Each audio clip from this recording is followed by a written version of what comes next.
भाई साहब आप 2 मिनिट नवरात्रि નો તહેવાર કોનો છે? કોનો છે તહેવાર? તમે ક્યાંથી ખરીદી કરો છો? આ લોકો ગરબામાં ગણપતિમાં પથ્થરમાળા કરે છે, આપણી બહેનોને લઈ જાય છે. થોડો શરમ કરો, થોડી 10-20 રૂપિયાની લાલચમાં છે ને, થોડું ધ્યાન રાખો. થોડું સોશિયલ મીડિયામાં આટલું બધું આવે છે, કોઈ સુધરતા નથી.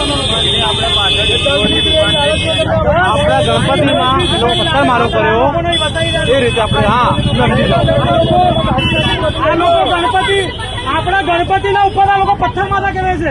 નવરાત્રી પંડાલ ઉપર પથ્થરમારા કરે છે. તમે લોકો અહીંથી ખરીદી કરો છો, શરમ આવી જોઈએ તમારા લોકો. આપણી બેન દીકરીઓને ઉપાડી લઈ જાય છે, નવ જિયાદ કરે છે. અમે થોડા સુધરતા નથી. આપણા હિન્દુઓની જ તકલીફ છે. તમે 10-20 તમે આમને જય શ્રી રામ બોલો અને ગણપતિ ઉપર પથ્થર મારા કરે છે. એમનો કહો કે એમનો વિરોધ કરે, નહીં કરે.